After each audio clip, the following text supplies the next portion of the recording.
Bharatiya Janata party ने अपना घोषणा पत्र जारी किया है। कांग्रेस किस नज़रिए से देखती है इस घोषणा पत्र को? देखिए, उस घोषणा पत्र के प्रति अब यही है कि देश की जनता का विश्वास अब किसी भी घोषणा और गारंटी नहीं है। पिछले 10 सालों का कांग्रेस और इस देश की जनता का जो अनुभव रहा है कि माननीय मोदी जी ने जब जब भी इस देश की जनता के साथ में जो वादा किया है, कोई भी वादा आज तक पूरा नहीं हुआ, उसका जवाब उन्होंने आज तक नहीं दिया।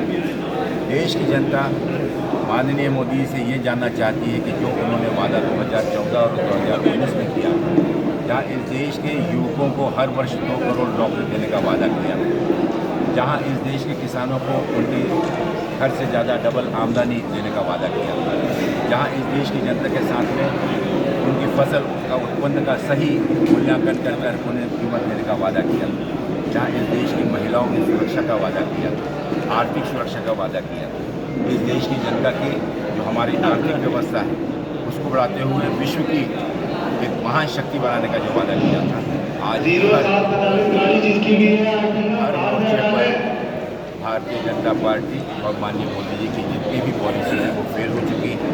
और इस देश में जिस प्रकार से महंगाई बढ़ी, जिस प्रकार से बेरोजगारी चरम सीमा पर पहुंची, जिस प्रकार से इस समाज के लोग अपने आप को असहाय महसूस कर रहे हैं, भाईचारा खत्म होता जा रहा है और देश में एक अंतही आपातकालीन स्थिति सा वातावरण बना हुआ है। ऐसी स्थिति में इस देश की जनता चैन, अमन, शांति चाहती है। इस देश की जनता नौकरी चाहती है। इस देश का युवक चाहता है कि उनका भविष्य ज़्यादा सुरक्षित हो, क्योंकि ऐसे कोई भी अवसर जहाँ पर नौकरी के अवसर उत्पन्न हो, ऐसी कोई भी ऐसा अवसर दिखता नहीं। मात्र चंद मुट्ठी भर कुछ पूंजीपतियों के हाथ में इस देश की जितनी भी पूंजी थी, जो हमारी जमा पूंजी थी, इस देश की जो भी कमाई थी, आम आदमी को उठकर उनको सौंपी जा रही है। तो ऐसी अवस्था में देश बदलाव चाहता है। इस देश का युवक, इस देश की जनता, इस देश का किसान मजदूर बदलाव की ओर देख रहा है। और 2024 के इसमें चाहे वो कितनी भी गारंटी और वादा कर ले, अब उनके ऊपर विश्वास देश की जनता का नहीं रहा। देश की जनता आज इंडिया गठबंधन की ओर देख रही है। देश की जनता उसी विश्वास के साथ, ताकि इंडिया गठबंधन को इन सब चीज़ों से मुक्ति दिलाए। अविनाश जी, कांग्रेस को क्यों लग रहा है कि सीबीआई, ईडी और प्रशासन जो है 2024 के चुनाव में खतरा पैदा कर सकता है? कांग्रेस को इतना डर क्यों लग रहा है, क्या वजह? देश और दुनिया देख रही है। 2024 के चुनाव से पहले भी चुने हुए मुख्यमंत्री जेल की सलाखों के पीछे बिना किसी अपराध की सिद्ध किए हुए पहुंचा दिए जाते हैं। देश में गैर भाजपाई सरकारों को, एमएलए, विधायकों को खुले रूप से बिना किसी शर्म के, बिना किसी खौफ के, बिना किसी संवैधानिक संस्था तक चिंता किए बिना उनकी खरीद फरोख्त करके सरकारें गिरा दी जाती है।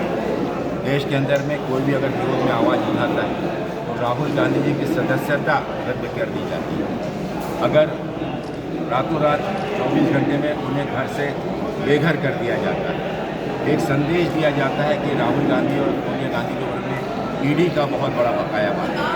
लेकिन आज पिछले 10 सालों में एक भी चीज़ कभी उसे सिद्ध करने की ना उन्होंने कोशिश की, न सिद्ध होता। सिर्फ भ्रम फैला कर देश में लोगों को आतंकित कर और अब विशेष रूप से विरोधी दल को पूर्ण रूप से कमज़ोर करने की ये साजिश है, क्योंकि लोकतंत्र के लिए कभी भी मजबूत और स्वस्थ चिन्ह है। सहारनपुर से इमरान मसूद साहब को कॉलेज ने कहा है कि जी, इमरान मसूद की तुलना मैंने ऐसा कोई कमेंट सुना नहीं। एक बार सुन लो, इस बात का मैंने